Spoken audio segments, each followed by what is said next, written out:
Good evening, नमस्कार, जय हिंद, राम राम सभी बच्चों को। कैसे हैं आप सभी? उम्मीद करता हूं अच्छे होंगे, स्वस्थ होंगे, बेहतर होंगे। मैं आप सभी का एजुकेटर संदीप सिवाज स्वागत करता हूं आप सभी प्यारे बच्चों का आज के अपने इस हरियाणा जी के सेशन में। उम्मीद करता हूं आप और आपका परिवार एकदम स्वस्थ होंगे, तंदुरुस्त होंगे। आप लोगों की एग्जाम की प्रिपरेशन अच्छे ढंग से आगे बढ़ रही होगी। तो एक बार सारे के सारे बच्चे कमेंट करके मेरे को बता दीजिएगा ऑडियो वीडियो एकदम परफेक्ट है, क्लियर है, ओके है। और उसके बाद हम भिवानी जिले को कंटिन्यू पढ़ना स्टार्ट करते हैं। भिवानी की कल की क्लास में बेसिक सी बातें मैंने आप लोगों को बताई थी। भिवानी जिले की सीमा हरियाणा के अन्य कौन से जिलों के साथ लगती है, इसकी स्थिति क्या है, ये कब जिला बनाया गया था, कौन से मुख्यमंत्री के समय जिला बनाया गया था, ये कौन से दो जिलों से अलग किया गया था, इसकी पॉपुलेशन कितनी है, इसकी जनसंख्या कितनी है, विधानसभा क्षेत्र कितने हैं, तहसील कितनी है, उप तहसील कितनी है, ये तमाम बातें हम कर चुके थे। बहुत अच्छे, सारे के सारे एकदम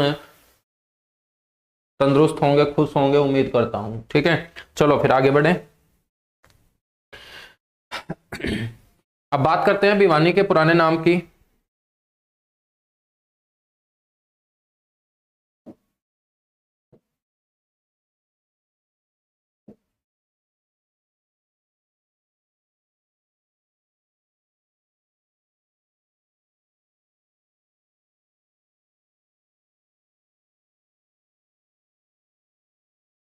तो मेरे बच्चों, भिवानी का जो पुराना नाम रहा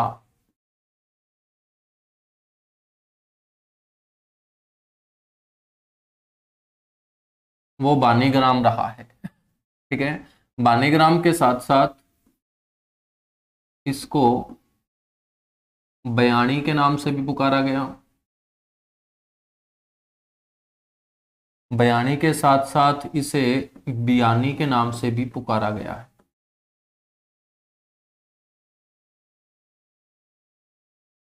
ये इसका क्या होगा? पुराना नाम होगा। पुराने नाम के बाद हम बात करते हैं इसकी स्थापना की। कोई ऐसा बच्चा है जो मेरे को भिवानी की स्थापना बता दे? कोई क्लास में ऐसा बच्चा है? आप लोगों ने सीईटी का पहला पेपर भी दिया होगा और आज से कई दिनों से आप हरियाणा जीके पढ़ते आ रहे हैं। तो आपसे यदि एग्जामिनर ये पूछ ले कभी ना कभी कि भिवानी को कब बसाया गया था, तो आप लोगों को बोलना है 26 फरवरी 1376 को। इसकी जो स्थापना है वो 26 फरवरी 1376 रहेगी। ठीक है,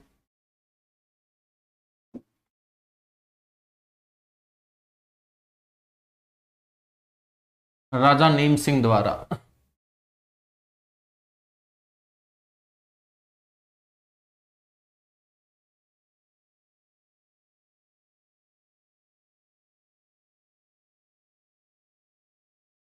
राजा नीम सिंह द्वारा स्थापना के बाद हम बात करेंगे इसके नामकरण की।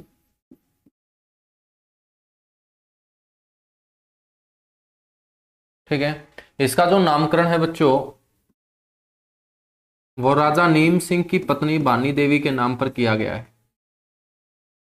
राजा नीम सिंह राजस्थान के एक शासक थे और उन्होंने यहाँ पर आकर अपनी पत्नी की याद में, इनकी पत्नी की मृत्यु हो चुकी थी, तो पहले वाले राजा बहुत अच्छे होते थे, पत्नियों को याद कर लिया करते थे। ठीक है, आजकल वाले तो जीते जी याद नहीं करते, मरने के बाद तो कहाँ याद करेंगे। तो जो राजा नीम सिंह थे, इनकी पत्नी की मृत्यु हो चुकी थी और इन्होंने अपने पत्नी के नाम पर अपने इस क्षेत्र में आके एक बच्चों गांव बसाया था और उसी गांव का नाम उन्होंने अपनी पत्नी के नाम पे क्या रखा था? बानीग्राम रखा था। तो राजा नीम सिंह की पत्नी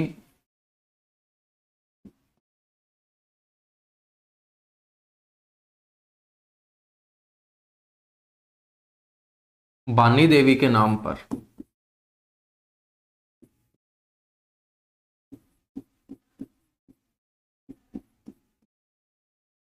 ठीक है,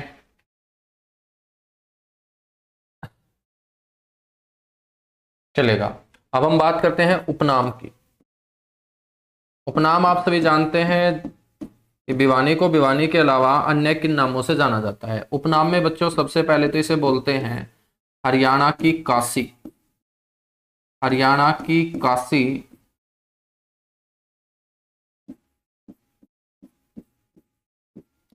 हरियाणा की काशी या छोटी काशी। तो काशी हो या छोटी काशी हो, आंसर क्या होगा? भिवानी होगा। कई बार बच्चे कंफ्यूज हो जाते हैं कि छोटी काशी तो कैथल को कहा जाता है।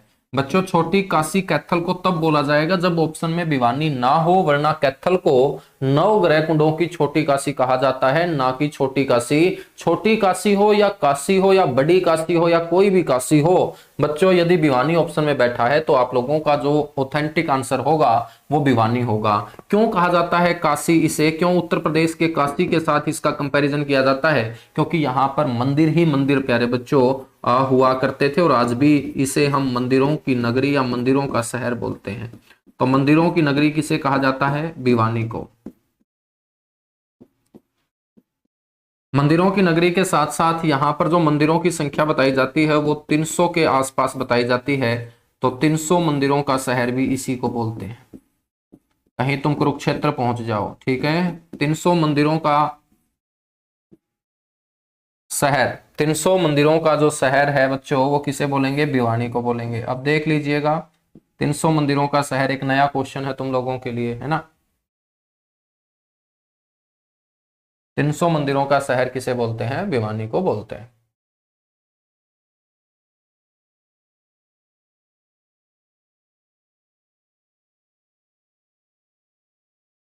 मेरे बच्चों आगे हम बढ़ेंगे तो इसे कहा जाता है बॉक्सिंग का पावर हाउस, क्योंकि यहाँ के बॉक्सर जो हैं वो पूरे भारत ही नहीं दुनिया में ही भी फेमस हैं। बॉक्सिंग का पावर हाउस। तो बॉक्सिंग के क्षेत्र में भारत को जो प्रसिद्धि मिली है वो भिवानी के बॉक्सरों की बदौलत ही मिली है। बॉक्सिंग के पावर हाउस के साथ साथ इसे कहा जाता है मिनी क्यूबा।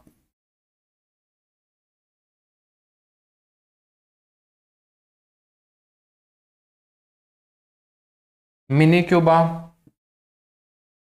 या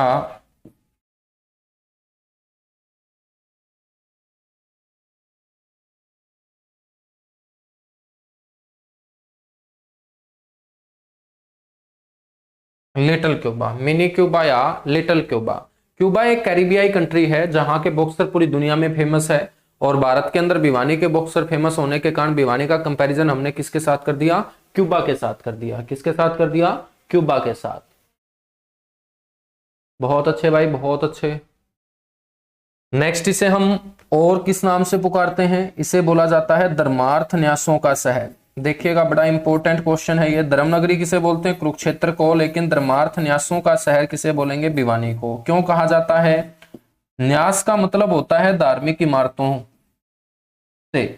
बच्चों भिवानी के अंदर आपको बहुत ज्यादा धार्मिक इमारतें या हर वर्ग से जुड़ी हुई जितने भी संस्थाओं की इमारतें होंगी वो हरियाणा में सबसे ज्यादा भिवानी में नजर आएंगी। जैसे आपने देखा होगा कोई धर्मशाला है, कोई सोसाइटी का हॉस्पिटल है, ठीक है, संस्थाओं के जितने भी काम हैं हरियाणा में वो सबसे ज्यादा यहाँ पर बच्चों भिवानी के अंदर आपको नजर आएंगे। धार्मिक इमारतें या संस्थाओं से जुड़ी हुई इमारतें जहां पर समाज का हर वर्ग जाकर फायदा उठाता है, लाभ उठाता है, तो उन्हें हम धार्मिक न्यास बोल देते हैं। जो धर्म का एक काम होता है जो हर वर्ग को साथ लेके चलता है, और ऐसी इमारतें भिवानी में होने के कारण इसे क्या बोल देंगे? धर्मार्थ न्यासों का शहर बोल देंगे। धर्मनगरी किसे बोलेंगे? कुरुक्षेत्र को। धर्मार्थ न्यासों का शहर किसे बोलेंगे? भिवानी को बोलेंगे। ठीक है, नेक्स्ट जो आपसे पूछा जाएगा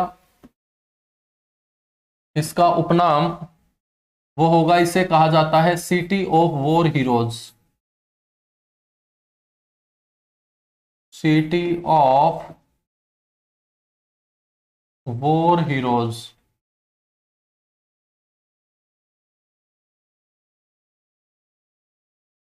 सिटी ऑफ वॉर हीरोज जो है मेरे बच्चों ये है भिवानी के अंदर। या सिटी ऑफ वॉर हीरोज किसे कहा जाता है? भिवानी को कहा जाता है। युद्ध के योद्धाओं का शहर, यह स्टेट के अंदर आपसे पूछा भी गया था। ठीक है, सैनिकों का शहर रेवाड़ी को बोलते हैं, शहीदों का शहर मेरे बच्चों झज्जर को बोलते हैं। तो सिटी ऑफ वॉर हीरोज, युद्ध के योद्धाओं का शहर। आज तक जितने भी युद्ध हुए हैं भारत के अपने पड़ोसी देशों के साथ, युद्ध हमेशा, लड़ाई हमेशा पड़ोसियों के साथ ही होती है। ठीक है, आप लोगों का भी पड़ोसी होगा कोई ना कोई, और उसके साथ कभी ना कभी आपका जूत पक्का वजह होगा। तो बच्चों पड़ोसियों के साथ ही जूत बजते हैं, लड़ाई होती है, युद्ध होते हैं। तो भारत देश के जो पड़ोसी हैं उनके साथ जो युद्ध हुए हैं, उन युद्धों में हरियाणा से जो सैनिकों ने भाग लिया वो सबसे ज्यादा सैनिक भिवानी जिले से रहे हैं। शहीदों की मैं बात करूं तो वो जज्जर है, क्योंकि 1999 के कारगिल युद्ध के अंदर, जिसे आप ऑपरेशन विजय के नाम से जानते हैं बच्चों, 1999 के इस ऑपरेशन विजय में जो पाकिस्तान के खिलाफ भारतीय सेना के द्वारा चलाया गया था कारगिल क्षेत्र में, जो लद्दाख का एक जिला है, लद्दाख का ही जिला है कारगिल, तो उस कारगिल की लड़ाई में अपने जज्जर जिले के सबसे ज्यादा जो सैनिक हैं हरियाणा से शहीद हुए थे। इसलिए 1999 में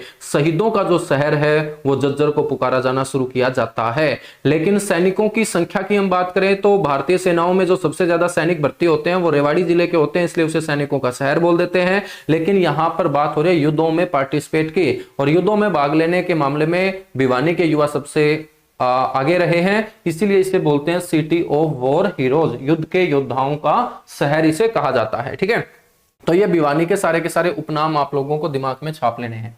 आगे हम बात करेंगे,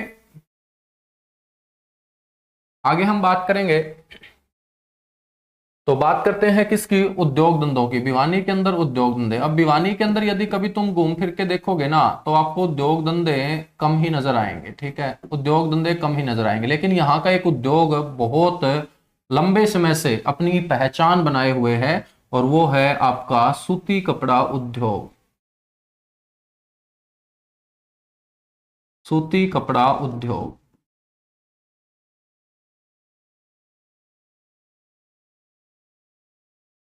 ठीक है, सूती कपड़ा उद्योग। सूती कपड़ा उद्योग की हम बात करें तो यहां पर मेरे बच्चों एक मिल है जिसका नाम है भिवानी टेक्सटाइल मिल।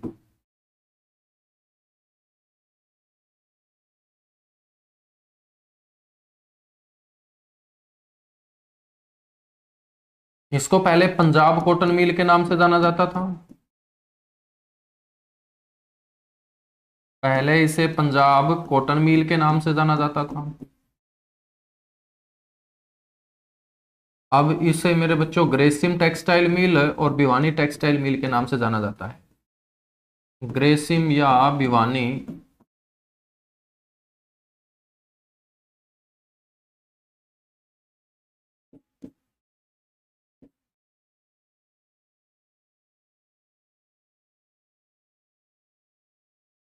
ग्रेसिम या भिवानी टेक्सटाइल मिल के नाम से इसे जाना जाता है।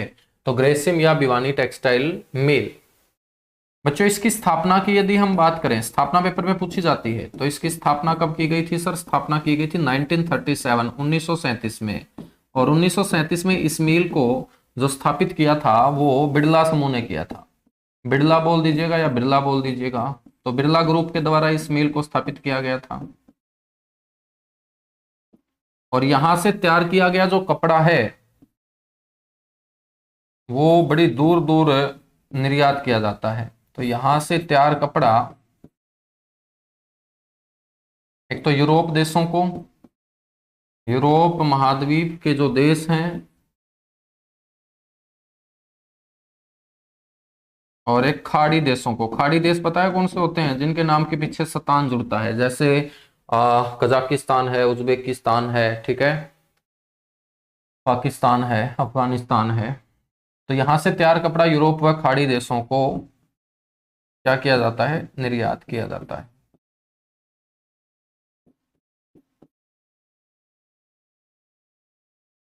तो बस भिवानी के अंदर ले दे के ये एक ही उद्योग है, बाकी तुम पूरा भिवानी के अंदर घूम फिर लेना, तुम्हें कोई और उद्योग बड़ा नजर नहीं आएगा। ठीक है,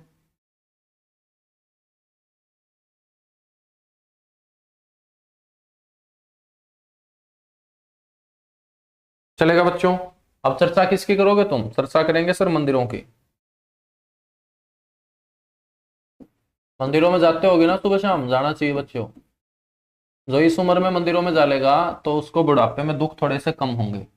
और इस उम्र में यदि तुम कैफे वगैरह में जाओगे या कहीं और जाओगे घूमने फिरने, तो फिर तुम्हें बुढ़ापे में दुख बहुत ज्यादा होंगे। ठीक है, तो बुढ़ापा ही अच्छा कटना चाहिए जिंदगी में, सबसे ज्यादा जो अच्छा कटना चाहिए ना वो बुढ़ापा ही कटना चाहिए। ठीक है, बाकी हर सिचुएशन में साथी मिल जाएंगे, बुढ़ापे में साथी जो खुद का साथी होता है उसी का नहीं पता होता उस समय जी रहा है या नहीं जी रहा। ठीक है, तो फिलहाल जो है वो मंदिरों में तुम जाया करो, ये उम्र है मंदिरों में जाने की। अब जाओगे तो फिर बुढ़ापा अच्छा कटेगा तुम लोगों का। मंदिर की बात करें तो सबसे पहला जो मंदिर है वो आपका बाबा मुंगीपा मंदिर है। बाबा मुंगीपा मंदिर मेरे बच्चों, बाबा मुंगीपा जो मंदिर है ये कहाँ पर है? ये तोसाम की पहाड़ी पर है। तोसाम के अंदर जाओगे आपको एक ऊंची पहाड़ी मिलेगी बस स्टैंड के ठीक पीछे, और बस स्टैंड के ठीक पीछे ये जो तोसाम की पहाड़ी है ना, इसके ऊपर आप लोगों को नजर आएगा एक मंदिर, और इस मंदिर के अंदर बैठे हैं बाबा मुंगीपा। ये आपको ध्यान रखना है, बहुत मान्यता वाला ये आपका मंदिर है, बाबा मुंगीपा का मंदिर। बाबा मुंगीपा मंदिर के बाद नेक्स्ट जो मंदिर है वो है बच्चों दादी जगदे सती का मंदिर।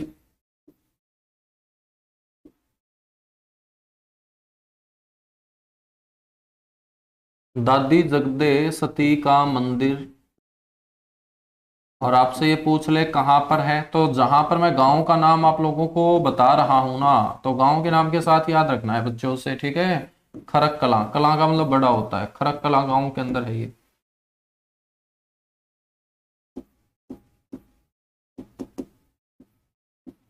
माता शेरावाली का मंदिर,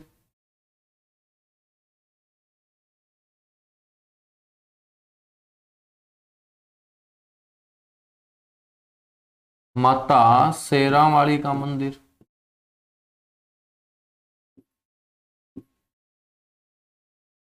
माता शेरावाली का जो मंदिर है ये आपका है देवसर गांव के अंदर। इसे देवसर मंदिर भी बोल देते हैं बच्चों। नवरात्रों के दिनों में बहुत बड़ा मेला लगता है यहाँ। नेक्स्ट है बाबा खुबीनाथ का मंदिर। बाबा खुबीनाथ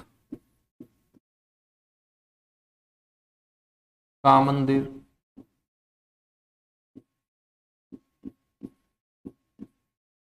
बाबा खुबीनाथ का जो मंदिर है ये मित्ताथल गांव के अंदर है।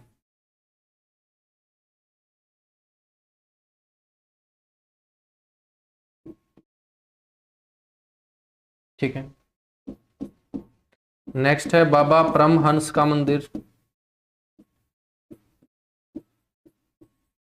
बाबा परमहंस का मंदिर, तो बाबा परमहंस का मंदिर कहाँ होगा? यदि बाबा परमहंस के आगे आपको मत्था टेक के आना है तो आपको जाना पड़ेगा बच्चों तिगड़ाना गांव के अंदर। बाबा परमहंस का मंदिर कहाँ है? तिगड़ाना गांव भिवानी के अंदर है। नेक्स्ट है हरिहर मंदिर। देखो कितने मंदिर हैं, और एक मंदिर पेपर में पक्का छपेगा। हरिहर मंदिर भगवान शिव को समर्पित ये मंदिर है मेरे बच्चों। भगवान शिव जो सभी देवों में बड़े हैं, इसीलिए इन्हें महादेव कहा जाता है, और ये आपका भिवानी के अंदर है। अब आएगा सबसे खतरनाक मंदिर, जिसके नाम लेने में ही डर है, वो है भूतों का मंदिर। अब जब हमने जींद पढ़ा था तो जींद डिस्ट्रिक्ट में मैंने आपको एक मंदिर पढ़ाया था जिसका नाम था भूतेश्वर। और भूतेश्वर का मतलब क्या है? भूतों का ईश्वर। और भूतों के ईश्वर कौन है बच्चों? भगवान भोलेनाथ।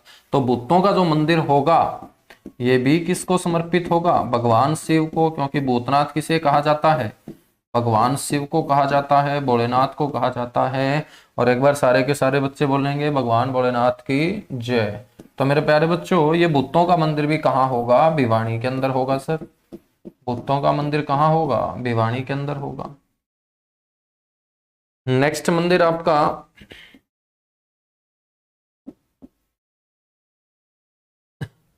नेक्स्ट जो मंदिर है मेरे बच्चों,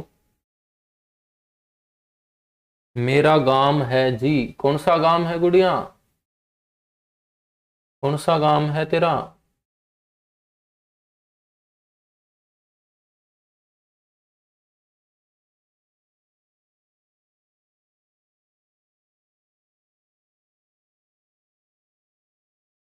नेक्स्ट है बच्चों जोगी वाला मंदिर।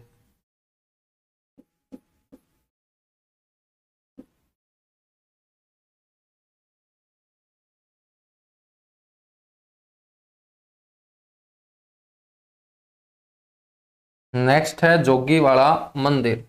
अगला मंदिर है खाकी बाबा मंदिर। देखो ऐसे ऐसे मंदिर पक्का पेपर में पूछा जाएगा।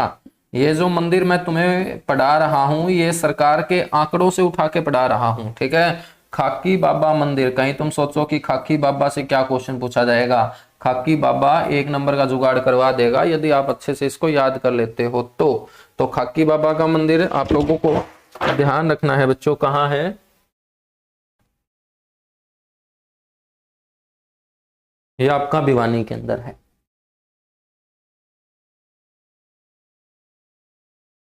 फटाफट नोट कर लीजिएगा, उसके बाद आगे बढ़ेंगे।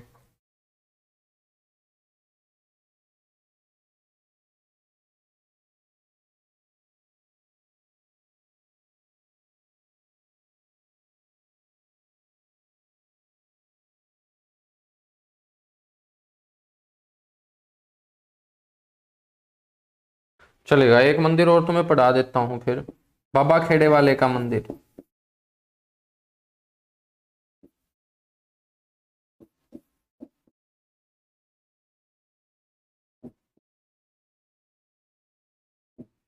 बाबा खेड़े वाले का मंदिर ये कहाँ है, ये औरंगाबाद में है।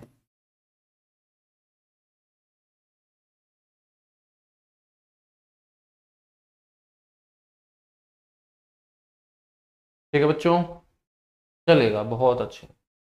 अच्छा, रेणु खरक कला गांव से है, बहुत अच्छे। तुम्हारे गांव से राजेंद्र खरकिया भी है फिर तो।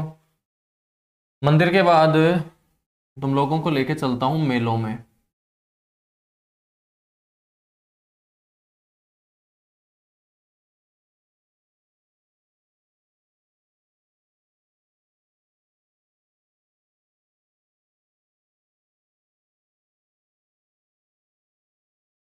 तुम लोगों को कहाँ लेके चलता हूँ, मेलों में।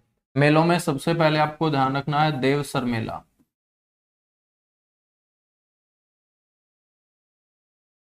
नवरात्रों के दिनों में लगने वाला ये प्रसिद्ध मेला है देवसर मेला, जो लगता है देवसर गांव के अंदर।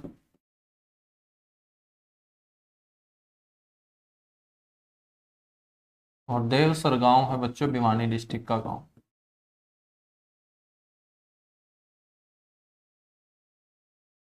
देवसर मेले के बाद दूसरा जो मेला होगा ये होगा बाबा मुंगीपा का मेला। अब बाबा मुंगीपा का मंदिर तो कहाँ था, तोसाम में, लेकिन बच्चों तोसाम के अंदर वो कहाँ था, पहाड़ी पर था। अब मेले का मतलब क्या होता है, मेले का मतलब होता है भीड़, जहां पर लोगों की भीड़ लग जाए उसी को मेला बोलते हैं। तो क्या भीड़ पहाड़ के ऊपर इकट्ठा हो सकती है, बिल्कुल नहीं हो सकती, क्योंकि भीड़ तो किसी समतल जगह के ऊपर इकट्ठा हो सकती है। तो बाबा मुंगीपा का मेला तोसाम पहाड़ी पे नहीं लगता है, बल्कि ये लगता है रिवासा गांव के अंदर। ये जरूर याद रख लेना, कहीं तुम शॉर्टकट का जमाना है, कहीं तुम बिल्कुल शॉर्टकट बना दो, ठीक है। तो रिवासा कला गांव के अंदर ये लगता है, मंदिर है तोसाम पहाड़ी के ऊपर, मेला लगता है रिवासा कला गांव में।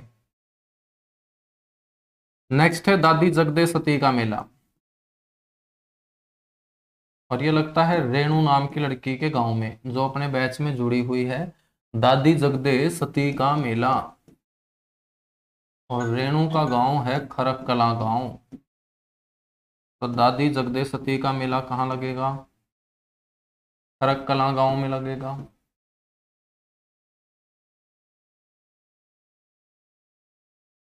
ठीक है बच्चों, नेक्स्ट जो मेला होगा वो है बाबा परमहंस का मेला।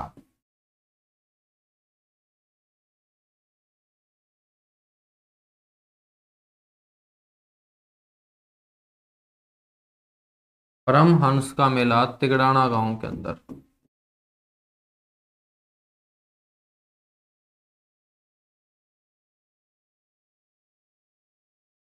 नेक्स्ट है बच्चों खूबीनाथ का मेला। बाबा कौन सा नाथ, खूबीनाथ। तो बाबा खूबीनाथ का मेला कहाँ लगता है, बाबा खूबीनाथ का मेला लगता है सर मित्ताथल गांव के अंदर। अच्छा, मेरे को एक बार ईमानदारी से तुम सारे के सारे बच्चे ये बता दो, क्या तुम लोगों के जो ये मैं बातें करवाता हूँ वो याद तो हो जाती होगी ना।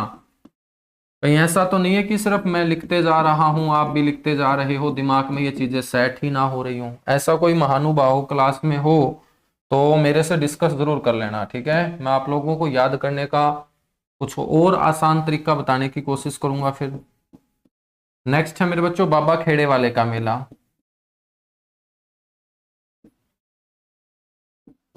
बाबा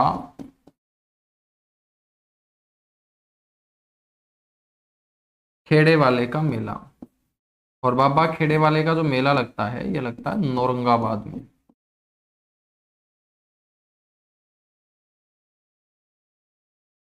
औरंगाबाद में ही। लेकिन ये जो मेला लगता है ना बच्चों, ये रक्षाबंधन के दिन लगता है। ये जरूर याद रख लेना, आपसे पेपर में पूछा जाएगा रक्षाबंधन के दिन कौन सा मेला लगता है, या बाबा खेड़े वाले मेले का आयोजन कौन से दिन किया जाता है, तो रक्षाबंधन के दिन। तो रक्षाबंधन के दिन यहाँ पहुंच जाना तुम लोग इस मेले के अंदर।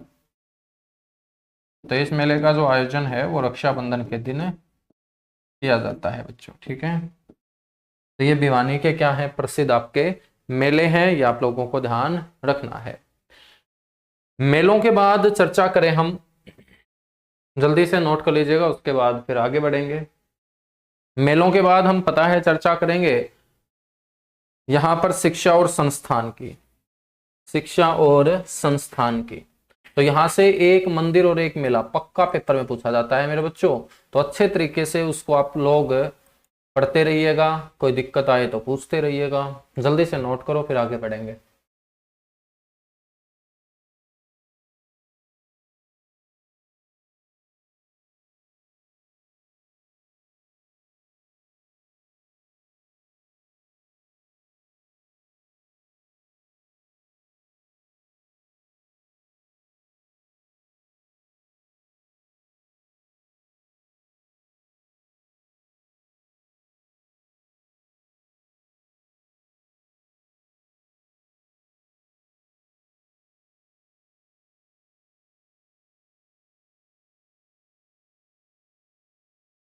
फटाफट नोट कीजिएगा बच्चों, उसके बाद हम आगे बढ़ेंगे, फिर कुछ और चर्चा करेंगे।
चलेगा, बहुत अच्छे। अब ये बोल रहा है सर याद कैसे करें। हम देखो, कोई भी मेला तुम्हारे याद नहीं हो रहा, मान के चलो बाबा खूबीनाथ का मेला तुम्हारे याद नहीं हो रहा, तो तुम्हें क्या करना पड़ेगा, तुम्हें 10 रुपए का प्रसाद लेके बाबा खूबीनाथ के मंदिर में जाना पड़ेगा।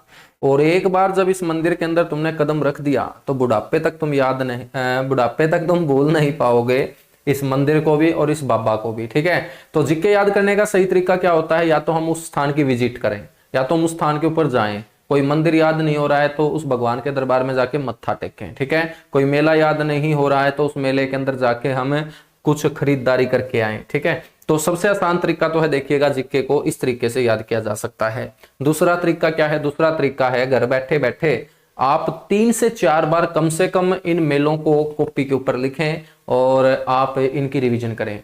तो जिक्के के अंदर कोई भी चीज एक बार में पढ़ने से याद नहीं होती है, आपको अपनी आंखों के आगे से बार बार इन शब्दों को गुजारना पड़ेगा। और जब आंखों को तुम आदत लगा दोगे बार बार इन शब्दों को उनके आगे से गुजारने की, तो आंखें धीरे धीरे प्यारे बच्चों इनको क्या है अपने अंदर बसा लेगी। और आंखों के अंदर कोई चीज बस जाती है तो वो बुढ़ापे तक नहीं भूली जाती है, ठीक है। जैसे तुम मेरे को देख रहे हो, तो आज के 10 साल बाद भी यदि मैं कहीं ना कहीं आपसे मिल जाऊंगा, कहीं आप मेरे को देख लोगे, तो आप मेरे को पहचान जाओगे। लेकिन जितने भी बच्चे तुम जुड़े हुए हो ना मेरे साथ, मैंने आप लोगों की शक्ल नहीं देख रखी, तो आप चाहे मार्केट में कल ही मेरे पास खड़े हो जाना, मैं तुम्हें नहीं पहचान पाऊंगा, क्योंकि मेरी आंखों ने आपको नहीं देखा है। समझ में आई बात? तो चीजों को दिखाने की कोशिश करो, बार बार 4-5 बार रिवीजन करो, 4-5 बार रिवीजन करोगे, उसके बाद अपने आप ये दिमाग के अंदर छपती चली जाएंगी। बिल्कुल भाई, यमुनानगर से स्पेशल आना पड़ेगा यदि तुम्हें मेले आसानी से याद रखने हैं तो। ठीक है, चलिएगा आगे बढ़ेंगे।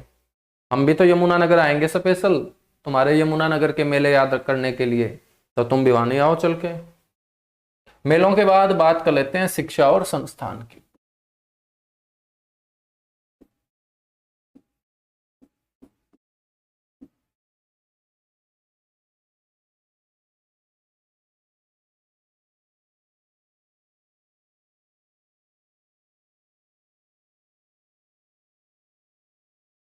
शिक्षा व संस्थान में सबसे पहले यहाँ एक यूनिवर्सिटी पढ़ेंगे।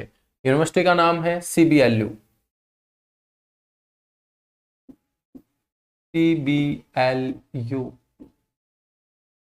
उसे बोलेंगे चौधरी बंसीलाल यूनिवर्सिटी। C से चौधरी, B से बंसीलाल और U से यूनिवर्सिटी।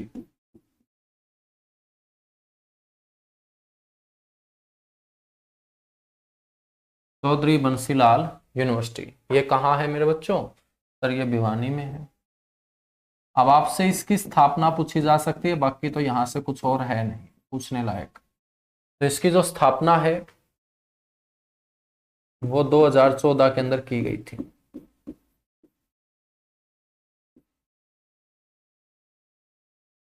ये आसी रोड के ऊपर है बच्चों, आसी रोड के ऊपर लेफ्ट हैंड साइड में नया कैंपस चौधरी बंसीलाल यूनिवर्सिटी का तैयार हो चुका है। यह है आपकी CBLU। CBLU के बाद यहाँ पे एक है टिट्स, TITS। टिट्स की फुल फॉर्म क्या होगी? टेक्नोलॉजिकल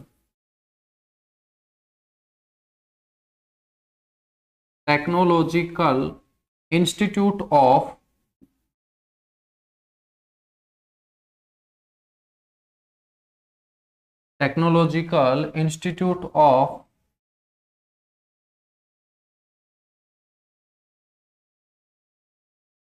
टेक्सटाइल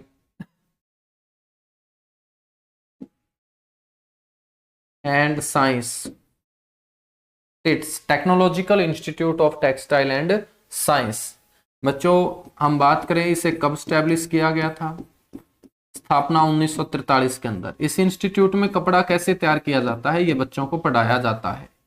एक तो टेक्सटाइल मिल थी जिसकी स्थापना 1937 में की गई थी। ये टेक्सटाइल इंस्टीट्यूट है जहां पर कपड़ा कैसे तैयार होगा ये पढ़ाया जाएगा।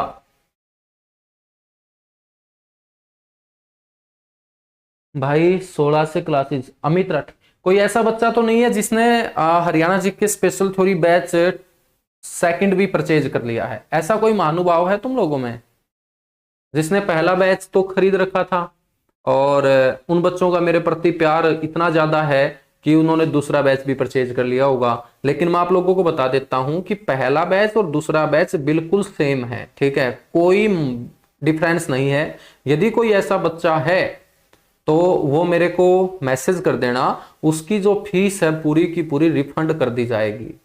ऐसा कोई बच्चा हो तो मेरे को बता देना, ठीक है? उसकी पूरी की पूरी जो फीस है वो रिफंड कर दी जाएगी। रोने की जरूरत नहीं है बिल्कुल भी। तुम लोगों का जो पैसा है वो बहुत मेहनत से कमाया गया पैसा है और तुम्हारी मेहनत का कमाया गया पैसा गलत तरीके से मैं कभी भी नहीं कमाना चाहूंगा। तो ऐसा कोई बच्चा है, यदि कोई रिकॉर्डेड वीडियो भी देखता है तो जो मेरा नंबर है उसके ऊपर आप दोनों बैच की पेमेंट का जो स्नैपशॉट है वो मेरे को लेके भेज देना। तो उस बैच बच्चे की जो वो फीस होगी पूरी की पूरी वो रिफंड कर दी जाएगी मेरे भाई, ठीक है?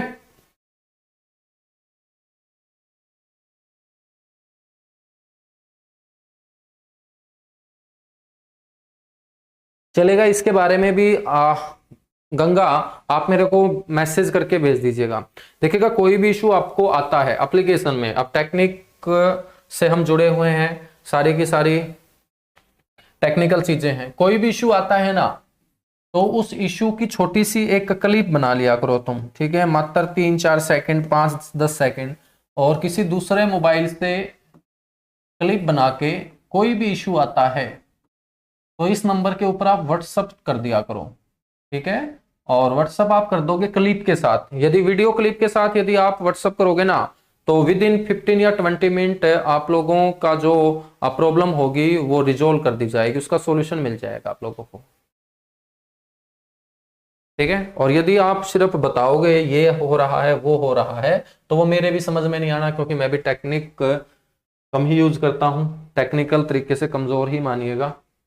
चलिएगा आगे बढ़ेंगे। नेक्स्ट है बच्चों यहाँ पर जवाहर नवोदय विद्यालय।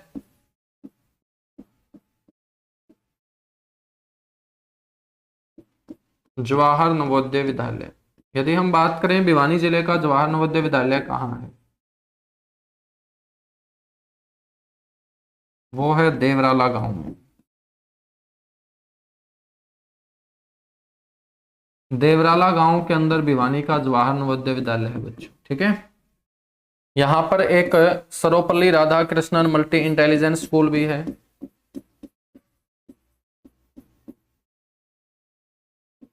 सर्वपल्ली राधाकृष्णन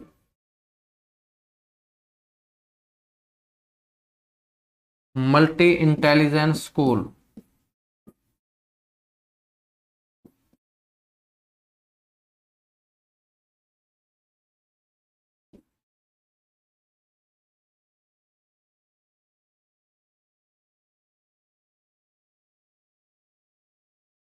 ठीक है। Sarvepalli Radhakrishnan multi intelligence school, या हम बोल सकते हैं उसे लेबोरेटरी स्कूल।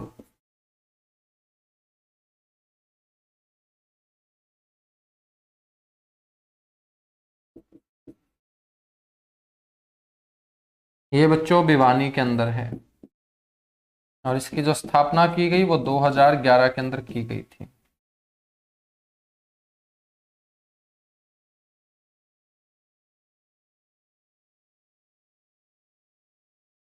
स्थापना जो की गई है वो 2011 में की गई है।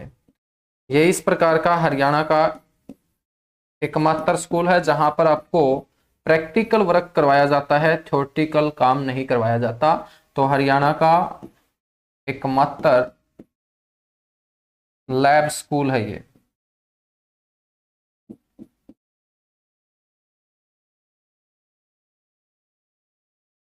जो कौन से मॉडल पर आधारित है, अमेरिकन शिक्षा मॉडल के ऊपर ये आधारित है। अमेरिकन शिक्षा पद्धति पर आधारित है।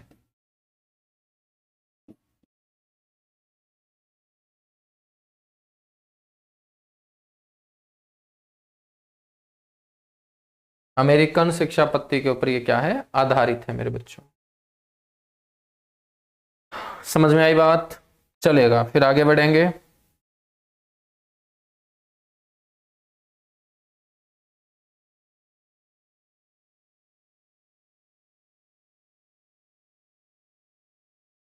अच्छा, ये आपसे पूछ ले कि किसके सहयोग से ये स्थापित किया गया था, चलो ये भी बता देता हूं। सहयोग Shri Ram school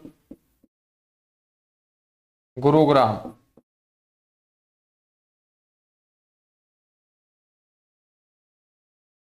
Shri Ram school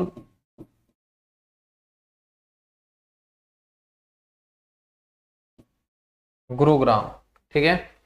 next जो है मेरे बच्चों वो है हरियाणा विद्यालय शिक्षा बोर्ड।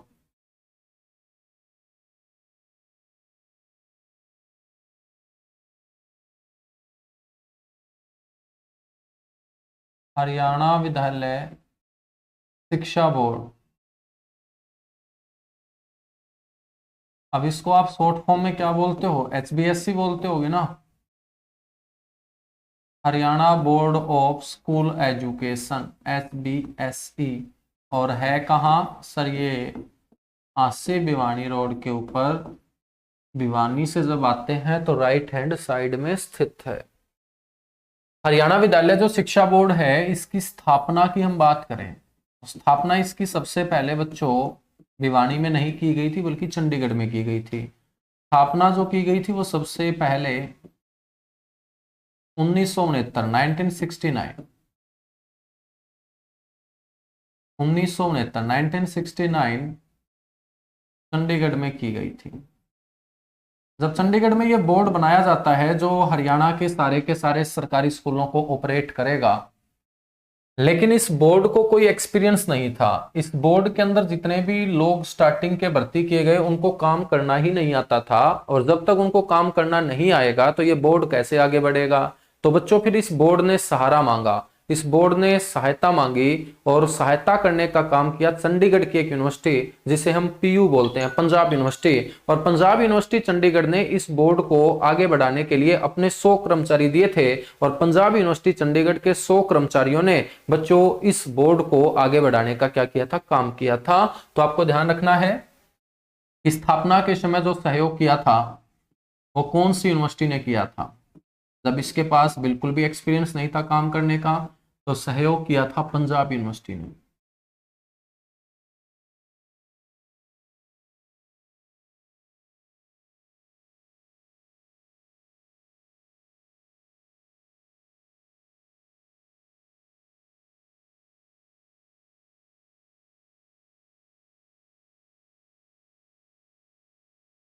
पंजाब यूनिवर्सिटी चंडीगढ़ ने, और मैंने आपको बताया 100 कर्मचारी दिए थे। ठीक है बच्चों, फिर 1969 में इसे स्थापित किया गया। तो इसने 1970 में पहली बार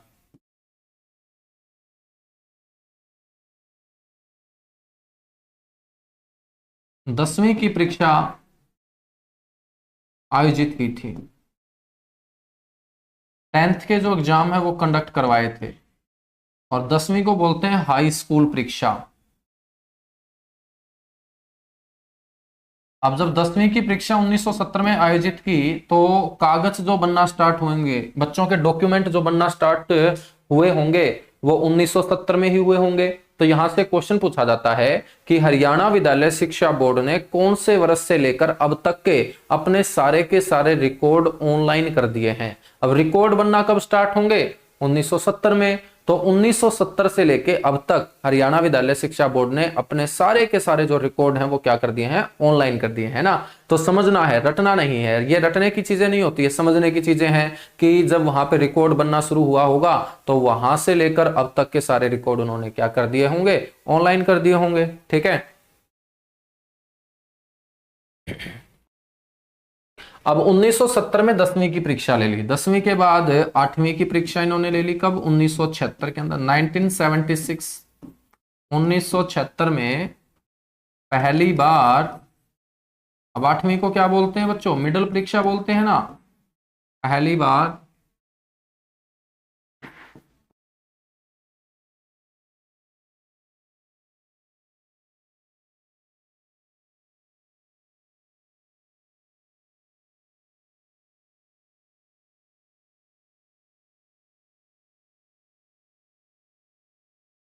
1976 में पहली बार कौन सी परीक्षा आयोजित की, 8वीं की परीक्षा आयोजित की। कौन सी परीक्षा, 8वीं की परीक्षा आयोजित की। ठीक है, उसके बाद बच्चों 1981 की बात है, 1981, 1981 में बोर्ड ने अपना सारा का सारा काम चंडीगढ़ से समेटा और इसे लाया जाता है भिवानी। तो चंडीगढ़ से भिवानी इसका क्या कर दिया जाता है, स्थान बदल दिया जाता है, और जिसका स्थान बदल दिया जाए उसे हम ट्रांसफर या स्थानांतरण बोल देते हैं। तो चंडीगढ़ से भिवानी इसका स्थानांतरण कब कर दिया जाता है, 1981 के अंदर, 1981 के अंदर। ठीक है बच्चों, फिर क्या हुआ, फिर 1985-86 की बात करेंगे, 1985-86, 85-86 में क्या हुआ, 85-86 में बच्चों हरियाणा के अंदर एक शिक्षा पत्ति लागू हुई, 10+2+3। 10+2+3 की जो शिक्षा प्रणाली है, ये क्या शिक्षा प्रणाली है, ये शिक्षा प्रणाली है कि 10 साल आप स्कूल में जाओगे तो आपकी 10th हो जाएगी, 10वीं पास आप माने जाओगे।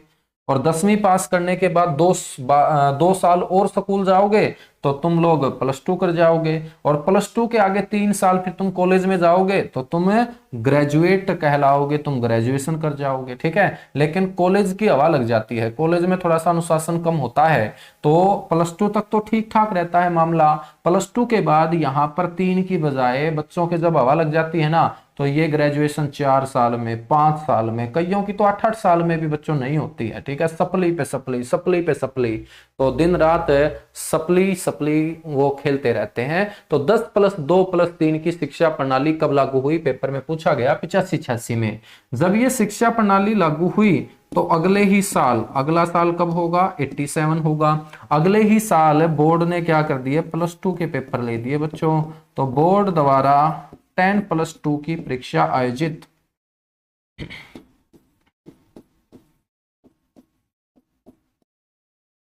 की परीक्षा आयोजित की गई। अब बात करते हैं 1991 की, 1991 की बात करेंगे। 1991 में क्या हुआ, 1991 में बोर्ड ने वोकेशनल एग्जाम लेने स्टार्ट किए।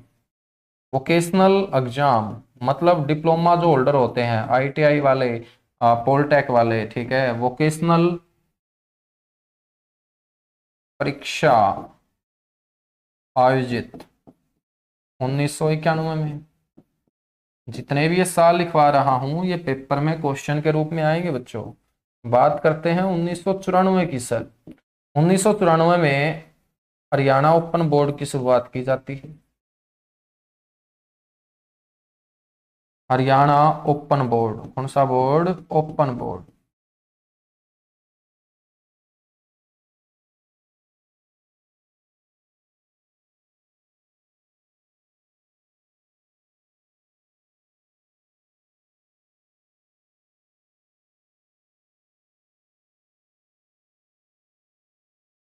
हरियाणा ओपन बोर्ड की क्या की जाती है, शुरुआत की जाती है। ठीक है, 1994 के बाद बात करते हैं 2006-07 की। अब 2006-07 में पढ़ाई का सत्यानाश कर दिया इस बोर्ड ने। सत्यानाश क्यों कर दिया, क्योंकि सेमेस्टर पद्धति लागू कर दी बच्चों। सेमेस्टर पद्धति का मतलब साल में 2 बार बेइज्जती होने से है, क्योंकि पेपर 2 बार होंगे, और 2 बार पेपर होंगे तो रिजल्ट यदि अच्छा नहीं आएगा तो बेइज्जती भी कितनी बार होगी, 2 बार ही होगी ना। तो सेमेस्टर पद्धति लागू करने वाला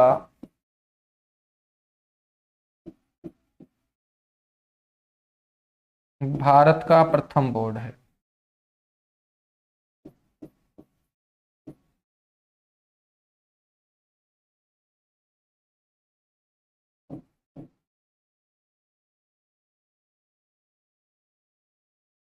भारत का क्या है, ये प्रथम बोर्ड है। ठीक है, तो नोट कीजिएगा, उसके बाद हम आगे बढ़ेंगे बहादुर बच्चों। फटाफट नोट कीजिएगा, और बातें करेंगे भिवानी बोर्ड के बारे में, बहुत सारी बातें हैं भिवानी बोर्ड के बारे में। मैं आपसे पूछ लूं सेमेस्टर पत्ती बंद कब हुई हरियाणा में, तो बताएगा कोई बच्चा, सेमेस्टर पत्ती हरियाणा में कब बंद हुई।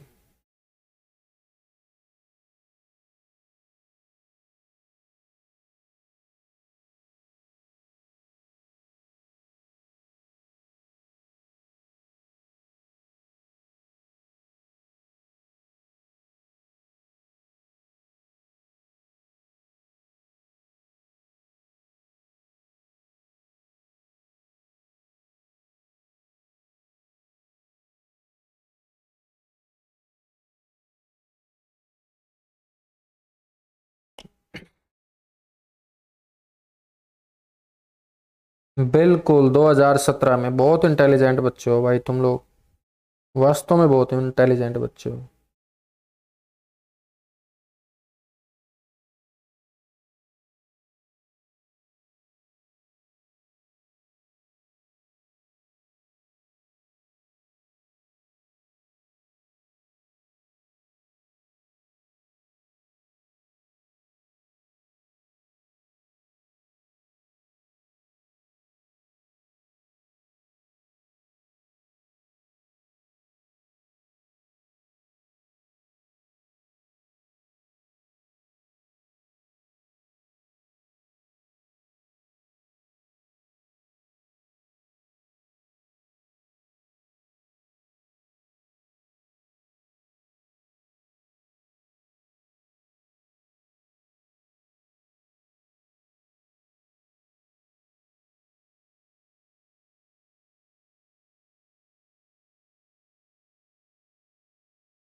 चलेगा भाई, बहुत बढ़िया बहुत बढ़िया। नोट कर चुके हो तुम लोग? नोट कर चुके हो तो कुछ और कर लेते हैं चर्चा। सेमेस्टर पत्ती को बंद कर देते हैं, ठीक है।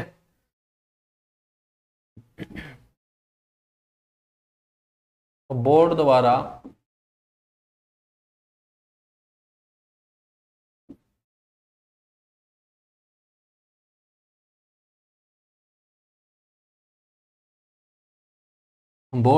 सेमेस्टर पत्ती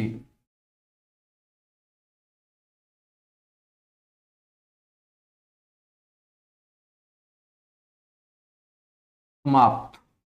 तो बोर्ड के द्वारा जो सेमेस्टर पत्ती समाप्त की गई,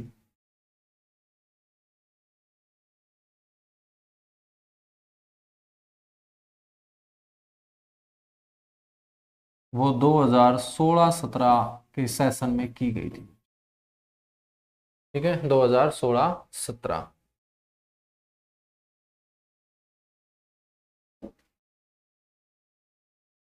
बोर्ड के जो पहले अध्यक्ष थे वो पेपर में पूछे जा सकते हैं।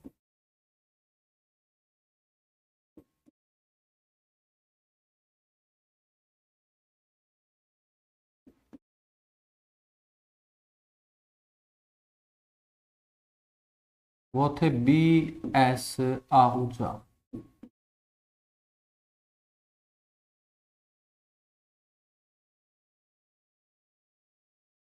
ठीक है, और हम बात करें वर्तमान में इसके जो चेयरमैन हैं, वर्तमान में इसके चेयरमैन जो है ना, जो किताबों में लिख रखा है वो बदल चुके हैं मेरे बच्चों। वर्तमान में कौन हो चुके हैं? VP यादव, जो पहले इस बोर्ड के क्या होते थे? वाइस चेयरमैन होते थे। VP यादव महेंद्रगढ़ के रहने वाले हैं, जो इसके क्या हैं? अब चेयरमैन हैं। पहले जगबीर सिंह थे जो हिसार से थे, ये महेंद्रगढ़ से हैं।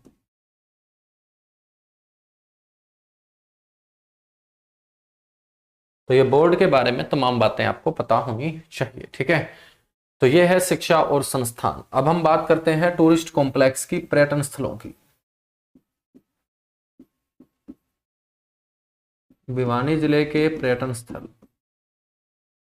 तो अब जो जिले होंगे ना वो आपको छोटे छोटे नजर आएंगे, क्योंकि वहां बातें कम होंगी, ठीक है। कुछ जिलों में तो बहुत ज्यादा बातें होंगी, जैसे कुरुक्षेत्र जिला आएगा। कुरुक्षेत्र जिला बड़ा लंबा डिस्ट्रिक्ट होगा, है ना। काफी धार्मिक तीर्थ स्थान हम पढ़ेंगे। पर्यटन स्थलों में सबसे पहले आपको ध्यान रखना है यहाँ पर सितारा स्मारक, स्टार टेम्पल इसे बोलते हैं। स्टार टेम्पल,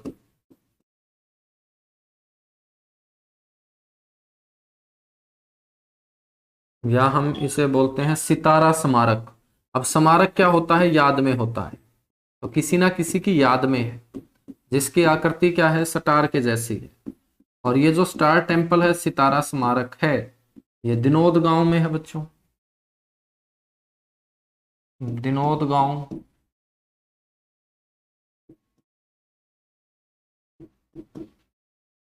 स्टार टेम्पल या सितारा स्मारक जो है, ये राधा स्वामी मठ, राधा स्वामी मठ जो दिनोद है,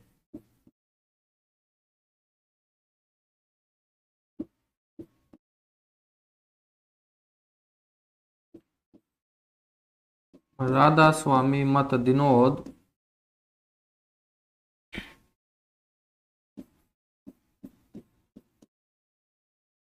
के संस्थापक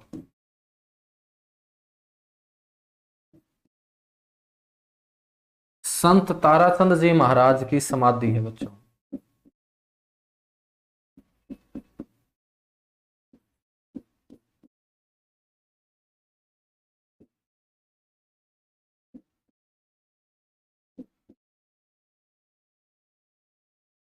संत ताराचंद जी की क्या है?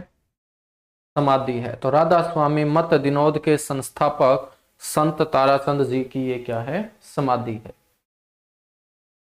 स्टार टेम्पल, ये अपने आप में एक अजूबा है इमारत। देखिएगा, कोई भी जो ऊंची इमारत होती है उसके अंदर पिलर आप लोगों को जरूर नजर आएंगे, जिसे हम बीम बोल देते हैं। तो ये एक ऐसी इमारत है जिसकी आकृति स्टार के जैसी है, जो काफी ऊंची है, लेकिन इसके अंदर किसी भी पिलर का, किसी भी बीम का इस्तेमाल नहीं किया गया है। ठीक है। और दिल्ली के अंदर आप लोगों ने लोटस टेम्पल सुना होगा, तो उस लोटस टेम्पल बनाने वाले इंजीनियर जो थे, उन्होंने ही इस इमारत को बनाने का काम दिनोद गांव के अंदर किया है, जो संत ताराचंद जी महाराज के चोला छोड़ने के बाद उनका जो अंतिम संस्कार किया गया, वहीं पर उनकी समाधि बना दी गई, जो एक स्टार के जैसी आप लोगों को आज नजर आएगी। काफी जबरदस्त पर्यटन स्थल है, कभी आप जाओ तो देख के आइएगा। स्टार टेम्पल के बाद नेक्स्ट है यहां पर बैया पर्यटन स्थल। बैया क्या है? पक्षी है बच्चों।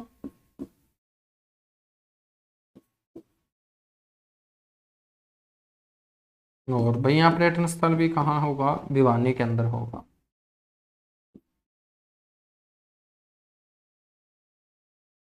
बैया के बाद है नेक्स्ट रेड रोबिन पर्यटन स्थल।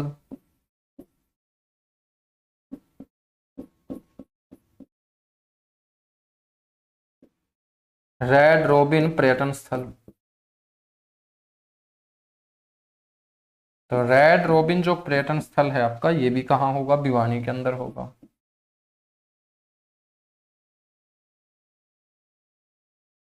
रेड रोबिन कहाँ होगा? ये भी भिवानी के अंदर होगा। नेक्स्ट है जल तरंग पर्यटन स्थल। ये भी सरकार का होटल है, जल तरंग। लेकिन ये जो पर्यटन स्थल है जल तरंग, ये है लोहारू के अंदर। और इस पर्यटन स्थल की खास बात क्या है बच्चों, कि ऊपर वाले दोनों के दोनों जो पर्यटन स्थल मैंने लिखवाए हैं, इनका संचालन करता है हरियाणा टूरिज्म कॉरपोरेशन, हरियाणा पर्यटन निगम। लेकिन इस जल तरंग का जो संचालन करता है ना, वो लोहारू की नगर पालिका करती है।